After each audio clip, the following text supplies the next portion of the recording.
So I'm Eric Worth. I'm the Director of Admissions for S.I.T. Study Abroad.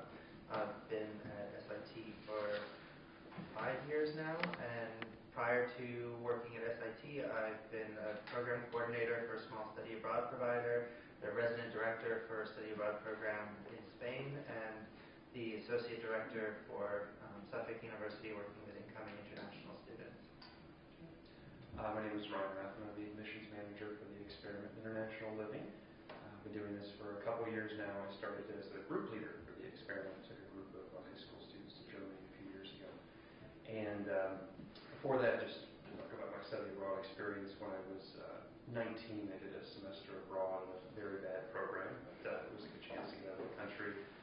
And then by the time I was in my mid-20s, I managed to go back to Germany to do a full-year immersion program in Heidelberg. It's a legitimate, whatever that means, German students. I was fully enrolled. It was a much more challenging study abroad experience, but knew that I wanted to get into study abroad, and sure enough, I found the way in here at World Learning the Experiment.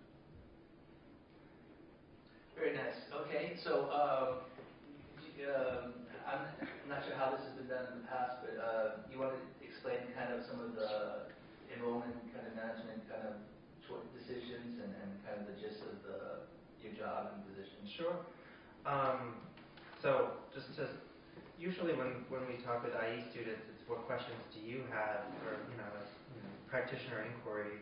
What do you want to know from us about how S.I.T. study abroad works? In prep for some of I assume you're all working on designing programs, and so if you want to ask somebody currently involved, I'm more than happy to hear to make this about what you need and what you'd like to hear from me. But my role in S.I.T. study abroad is, for lack of a better comparison, we sort of function like a mini, like a college, like you would expect. So we have academic departments, almost like department chairs. We structure ourselves regionally, so we have a dean of each of our regions where we have programs around the globe. So we have a dean who actually straddles both Europe and Latin America, Asia and the Pacific, and then another for Sub-Saharan Africa, and then another for North Africa and the Middle East. And they're responsible for all of the academic design program delivery. So what does the syllabus look like? Hiring of academic directors, compliance in country, how all of the delivery of the program in country falls to them in the structure. And then we have, I report to our Dean of Enrollment, Strategic Enrollment Management and External Relations, Lori Black. And reporting to her is myself, the Director of Admissions, the Director of University Relations, and the two of us sort of share the responsibility of have you guys ever seen an enrollment funnel? So we're like the biggest piece of an enrollment funnel is your brand building and awareness, which is what our marketing department does. It also reports to Lori Black. And they build the awareness, sort of how do you find us on the web? What does your catalog look like? What's your brand awareness? And as soon as people start knowing who you are and give you their name and their phone number, that's where University Relations and Admissions sort of picks up, because our University Relations team is out visiting colleges, tabling at study abroad fairs, building relationships with the colleges and universities that are going to send us students. Because as you know, study abroad offices are looking to present a variety of different programming to their students. So either they're looking for, we want to be in these countries and we've picked different providers to offer programs that can offer us programs in those regions, or we're trying to keep, this is how much we want to budget for study abroad, so we're looking for providers where their program costs are around these expenses. So University Relations is managing all of those relationships. And then when the student actually says, okay, tell me more about S.I.T. study abroad, I'm really interested in your program in Bolivia or in Mongolia, that's where my team of admissions counselors and admin assistants are really picking up and beginning to talk to the students about the program. Let me tell you the difference between the Argentina public health program and the Chile public health program, or let's talk about the peace and conflict transformation programs in Rwanda versus Serbia, and see what might be the right fit for you and get you placed on, get your application into that program. And then we work with students from the moment they inquire in admissions through the application stage all the way to when they're leaving the country. So we handle all the visa processes for students, all their pre-departure, all their questions, safety and security that their parents might have. And then and we're on call when they're flying to meet their programs on the first day. But as soon as they get in country, they're picked up by the program staff in country, and that's where they're then supported by the in-country staff. So that's just the quickest overview of how we structure ourselves in study abroad. I should probably talk about you guys. Are you very familiar with the experiment? Because we do something very different with high school students, and maybe I'll kind of explain how the program works. We offer 3, 4, and 5-week programs. They all take place in the summer, all at the same time. It's high school students. We don't do it by age, but as long as you've completed your freshman year of high school, and you can go after your senior year of high school, your senior summer. We have about 50 programs in 30 different countries. And so, just to kind of stay on track with the admissions process, and to kind of highlight the difference too, is we work a lot with parents because we've got younger kids, so we've got parents that are very, very nervous. But very similar to what Eric has described. A lot of time on the phone for us, talking with parents. So once kids are interested, they submit an inquiry form. We do the same thing, kind of track them through the admissions funnel, from inquiry to applicants, helping them with their papers, getting everything in order. We have very, very simple visa stuff that needs to be done, much more simple than what Eric does have to study abroad. And then once those kids all depart on the same day, which is a day of madness, because we have about 800 students leaving in about a 3-day window. So that's our crazy time of year. They get in country, and we work with international partners all around the world in those 30 different countries. And so they are the ones who arrange our homestay matching. They're the ones who are going to be there to support our group leaders, which I should probably talk to all of you about, because each year we hire about 80 group leaders to take these 70-some groups to all these different countries. And so that's the group leader and programming process is actually another department.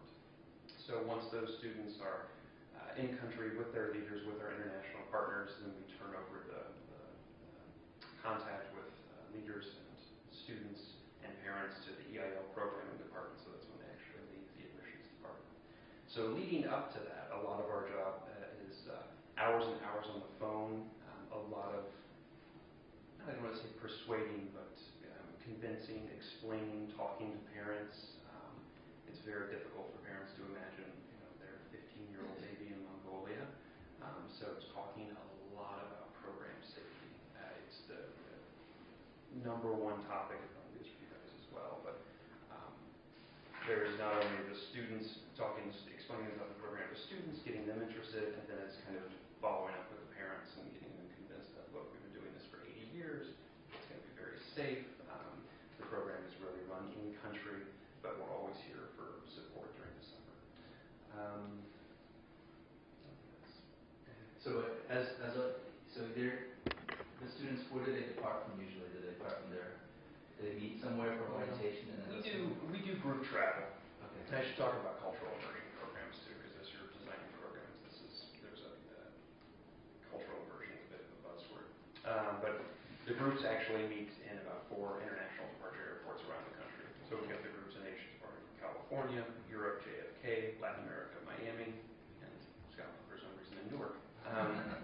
But that's kind of where the program begins. So back in the day, when the experiment first started, kids would come here and they would spend 3 weeks on this campus for a long time, 3 weeks doing 100-hour-a-week language training courses, super intensive. And of course, as things went on, they realized, oh my gosh, this is very expensive and we're bleeding money. So it used to be that orientation year in Vermont. And today that orientation's been reduced drastically. Now it kind of is a 5-hour crash course language training orientation in the International Departure Airport. And then you have 4 days in country to do an in-country orientation, usually in a major city, usually in a capital city, in whatever country, whatever program. Did anybody go to any of the 80th anniversary? Hear any of the speakers that were here for the 80th anniversary? Yeah. How the experiment, they used to do them on the ships. Mm-hmm. Like that's before they started getting the idea, well, let's do all the language training in Brattleboro, like on campus. They would do them they had 11 days from Montreal to England or wherever their first international port was, or European port. So they'd have like, oh, we have to pass the time. We have 11 days on this steamer. So. Any chance of bringing that back? Yeah. At the time, kids are very busy nowadays. It's amazing. They're more shocked what they've got going on this summer. So. Did you say the cultural immersion is done here? No. So I want to talk about the pre-departure cultural, orientation rather.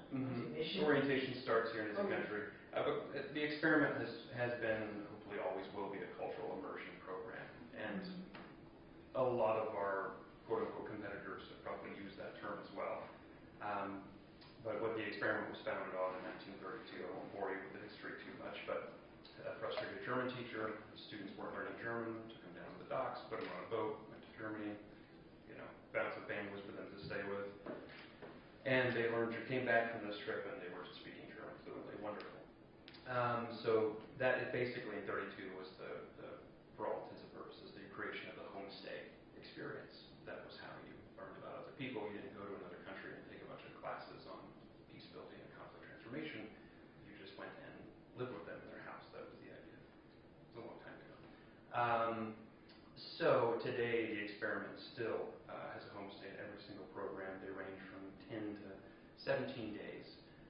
But I always am interested when I talk about our competitors talking about cultural immersion when they don't offer a homestay experience.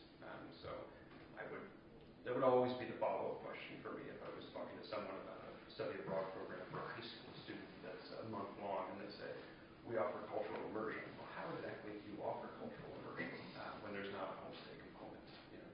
How do you get that in the hotel lobby? Do you get that in the hostel with all the other teenagers? I mean, it's possible. I'm not saying it's not possible, but so that's what the experiment is kind of prided itself on since its foundation, is that cultural immersion in country, in a homestay, living with family.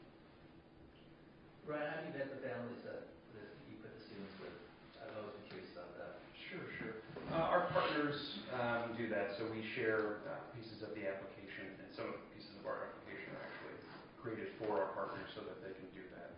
So, depending on the country, in France we have 10 programs. So there's a big office there, and then there are representatives from every homestay community that do the actual homestay family matching, which is great for a couple obvious reasons. They're from the community where the kids are going to stay. So of course they screen the families, they meet the families, they interview the families, they inspect the home, but also they're from the community. They've been there for some time, they understand the subtleties, the history of that family and that community. So they know the families well, and based on our applications, they have a lot of good information about the students, and they're looking at everything like, what kind of siblings do they have here in the States? Can we get them the family with, two host sisters? If this young woman has two sisters at home, they go as far as looking, if the kid has cats, let's find a family with cats. What do mom and dad do for a living? If mom and dad are both lawyers, is there a chance we could put the kid where their host mom and dad will be lawyers as well? So it's a very thorough process. It kind of depends a little bit on the country.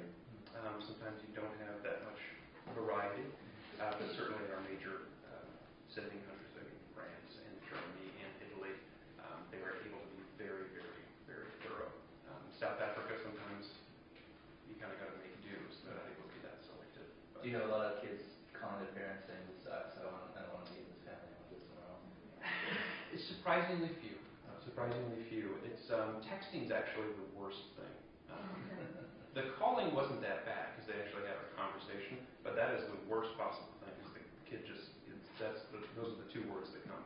This sucks. And then immediately they call us and, my son's having a terrible time, and everything gets blown out of proportion. I still work on call. I worked on call this summer.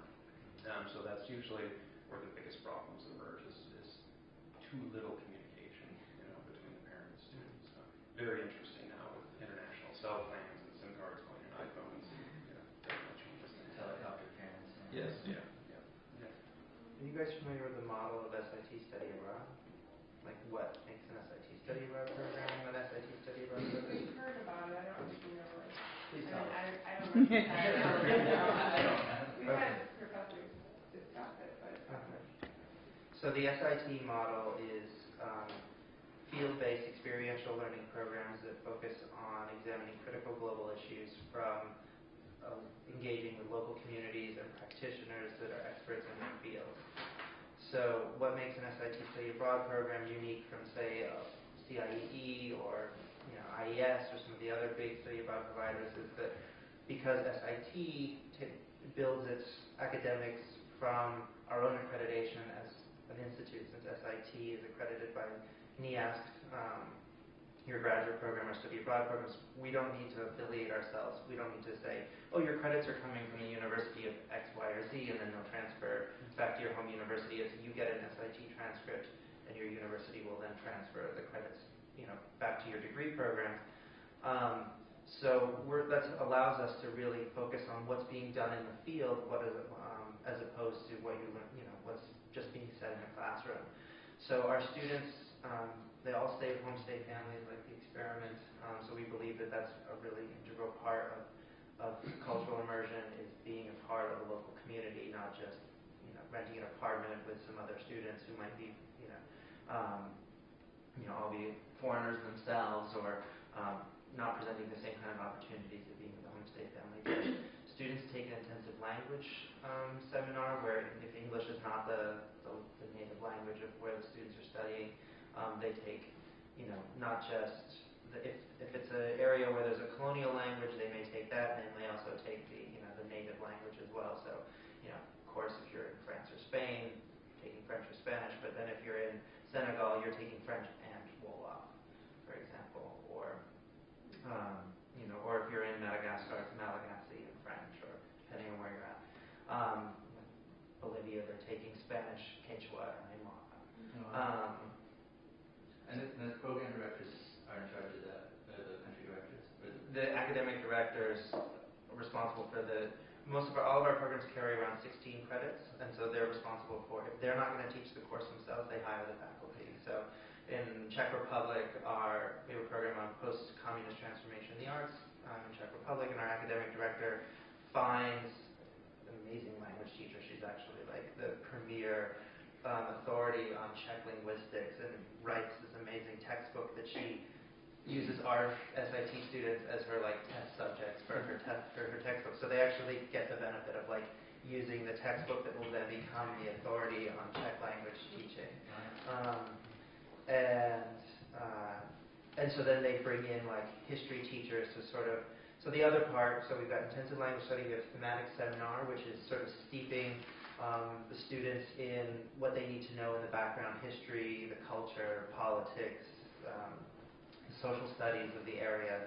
And they may bring in, a lecturer to do the sort of overview, History 101, and then it's all practitioner infused. So let's talk about, what it meant to, I'm going to go back to the Czech program as an example, what it meant to, live in Czechoslovakia during the communist period, what it meant to have,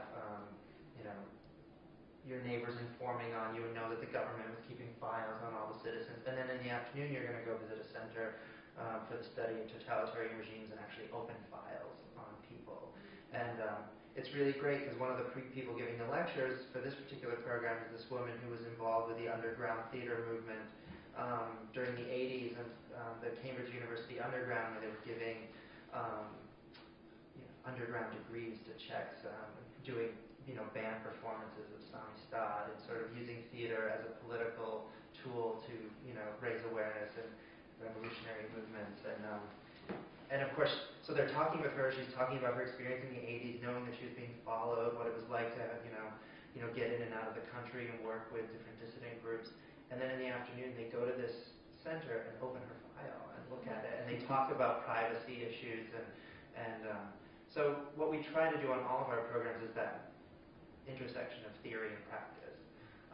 So that's a thematic seminar. And then we do a field research methodology course where we teach students how to do qualitative and quantitative research methods, how to work with human subjects. And that all leads up to the last component of the program, which is our independent study project.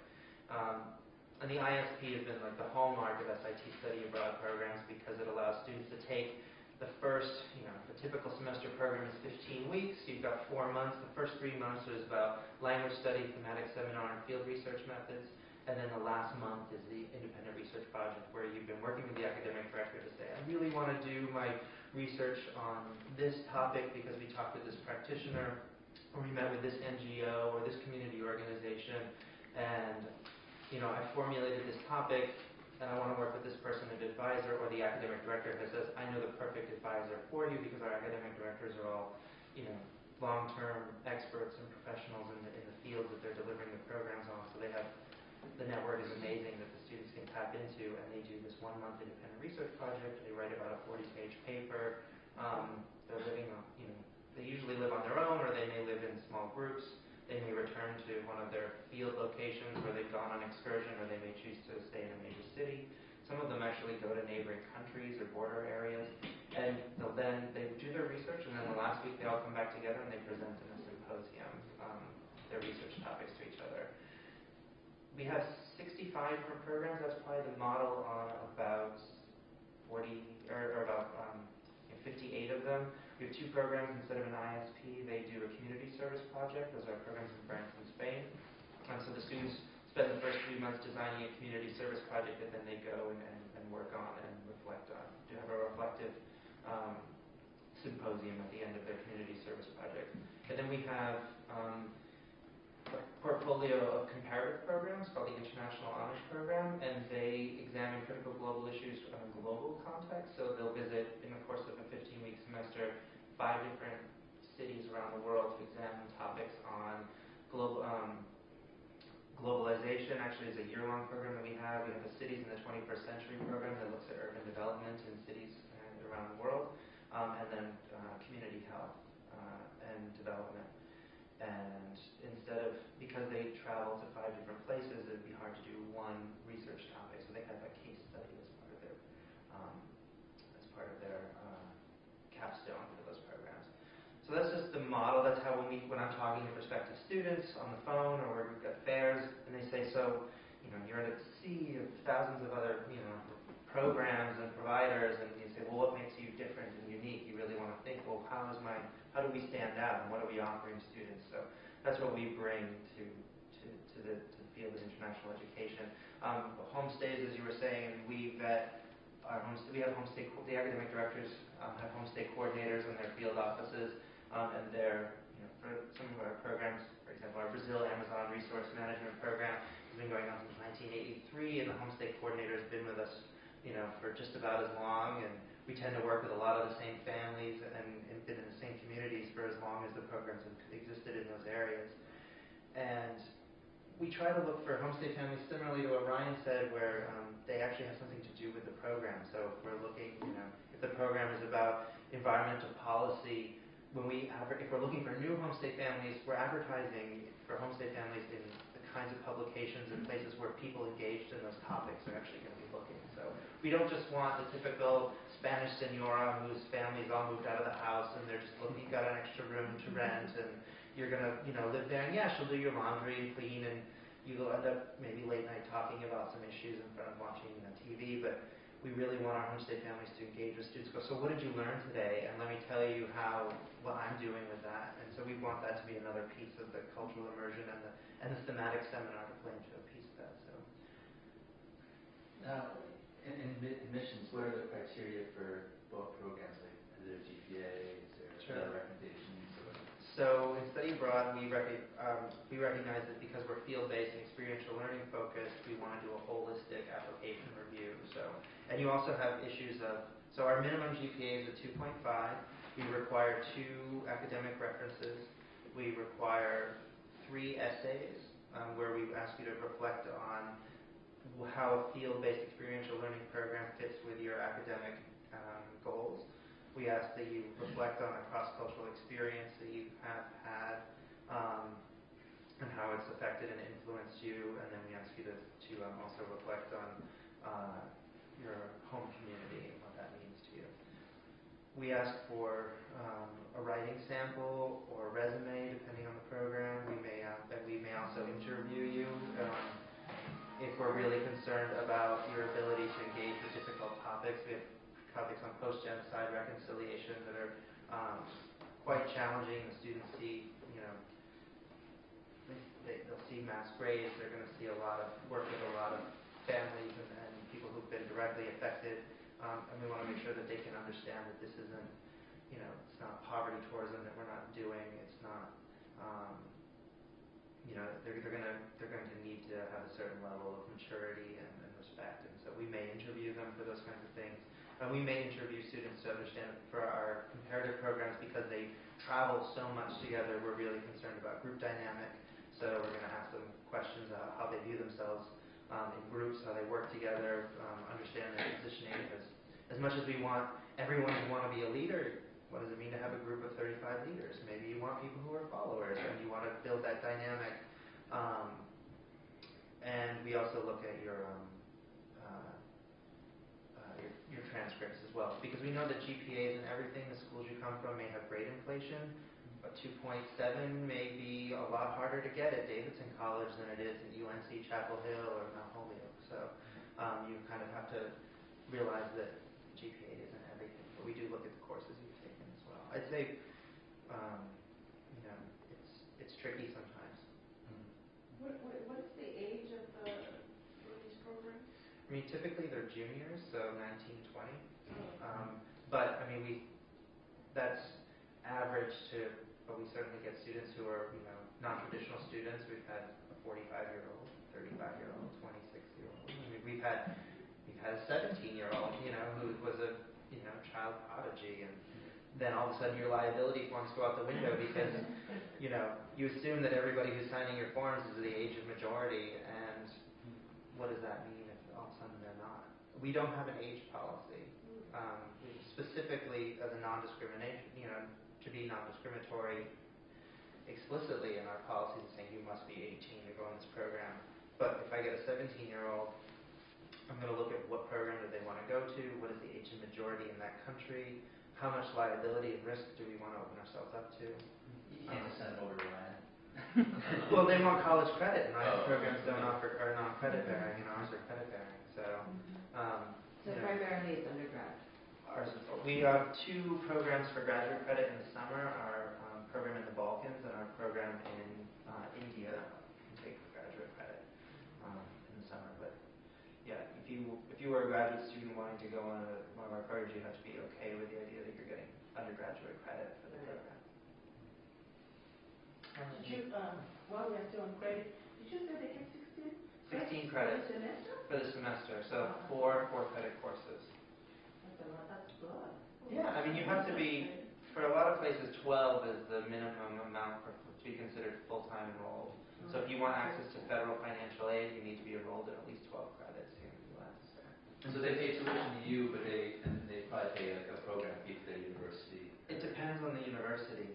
So we have really complex billing arrangements with about 128 schools that we work with. And it really depends on campuses are the ones who set that policy, and it depends on what their policy is towards money traveling off campus. Right. So the best schools to work with are the ones where the students pay homeschool tuition, because that means that you're going to get the most diverse students from those schools, because students that come in, I mean, an S.I.T program is about $20,000. It's like $15,000 for the tuition and another $4,000 for the room and board. And we're talking like 3 meals a day, because these are experiential learning programs. It's not like you just have class from 11 to 3 and then you don't know what you're going to do with the rest of your day. We're talking like 7 a.m. to 7 p.m., 7 days a week. So it's you're well taken care of for 15 weeks, and you don't really need a lot of like personal spending money on an experiential learning program like this. But so a $20,000 program, if you come from a school where you're paying homeschool tuition and you're on a great financial aid package, where you know that maybe you're only used to writing a $2,000 check to your institution, and you get to study abroad for a semester, in Cameroon, and that's all it's going to cost you is $2,000 because the rest of all of your tuition's traveling. That's great. But if you're a student who's not on any financial aid because you come from a higher, socioeconomic background, and you think, well, it's costing me $28,000 a semester to go to Smith, and it's only $20,000 to go in this program for S.I.T., but Smith is making me pay $28,000. Why can't I take a leave of absence from Smith to go on a cheaper program? And the school might say, yeah, you can take any leave of absence, but we're not going to take the credit. So you end up talking with parents a lot about when, you'll either have the conversation, it's a non-issue because of, it's homeschool tuition, or it's a huge issue. But it depends on the socioeconomic background and how heavily aided the students are. So for some schools, we have billing arrangements where the school pays the entire balance directly to S.I.T. We bill the school, the student pay, and we don't really know. School may charge an extra fee for study abroad. They may just charge our price to the students and not charge their own tuition. But if we're billing the school, we sort of just walk away from whatever they're doing on campus. If we bill the students directly, then of course they're usually not being billed by their school, or they're being assessed a study abroad fee, like they're getting registered for some DEMI courses on campus in order to stay enrolled and have access to their federal aid, but they're not paying any tuition for those enrolled courses. That's just how you have to go through these hoops when you start looking at transferring federal aid for study abroad. They are allowed to use financial fund if they wanted to do that.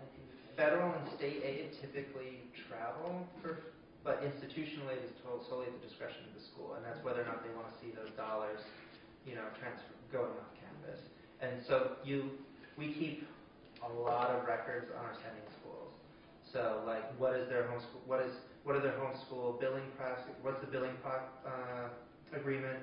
What's their policy towards financial aid transferring? Because some, we'll say federal and state aid travel, but not institutional, and then some kids on a $20,000 scholarship at Brandeis, and that's not coming with them, and the student's going to be, freaked out when they realize that.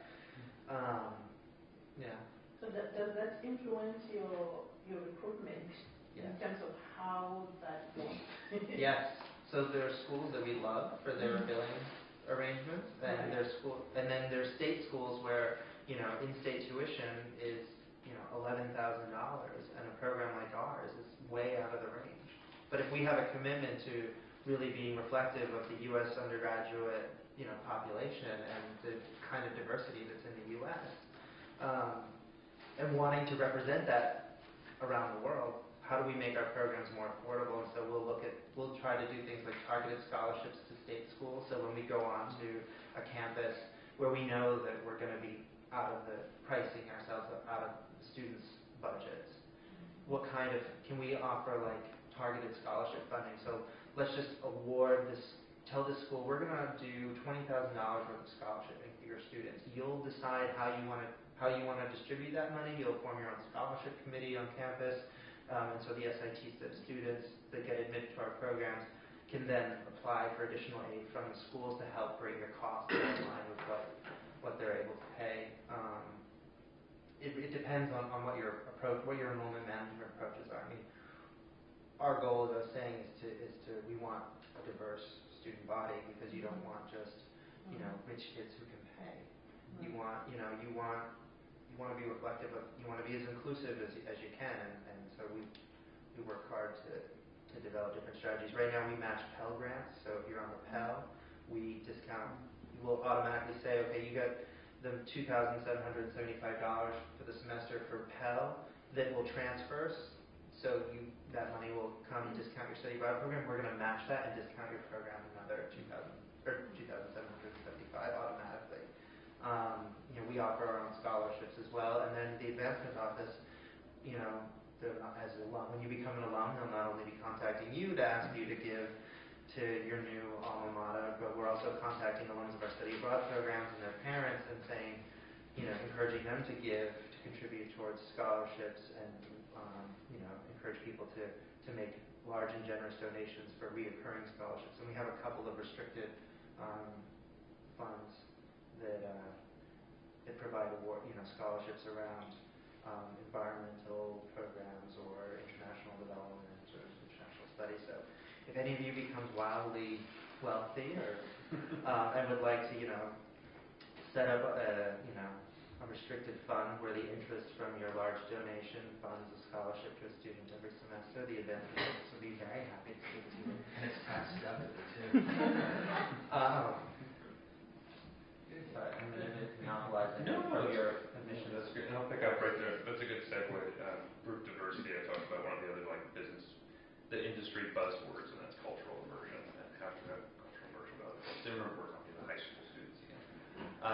And group diversity is another one that I love to see on the literature of some of our competitors. They talk about group diversity, group diversity, group diversity. And then again, like the cultural immersion, you ask, well, how do you have group diversity? And then of course ties into scholarship. What kind of scholarship is done? There's an organization similar to ours just up the road. They offer a scholarship. They offer 2 scholarships a year. They send 600 students every year. So you have 2 scholarship students. That includes financial aid. So for the experiment, we have roughly 800 students a year that we send. This year, about over 400 of those students were scholarship students. So I'll be kind of moving backwards. Our application process is a subtle difference between the scholarship student application process and over the transom full pay students. For a student who wants to just apply online, there's now we have an essay the student has to write. There's a teacher reference form, some short answers. They can apply for financial aid, and we have certain scholarships that they can apply for. That can range up to 50% off of the program cost. Several students come in that way. But we also have what are called outbound ambassadors. So this is about the 450 scholarship students I'm talking about every year. There's a bit of a different process with these students. There are all kinds of restrictions on the money for these outbound ambassadors, for these scholarships. You know, there are kids from specific schools, there are kids from specific cities, states, mentoring organizations, you name it. And generally what we do is kind of a fund matching. The experiment has some very healthy endowments, millions of dollars every year.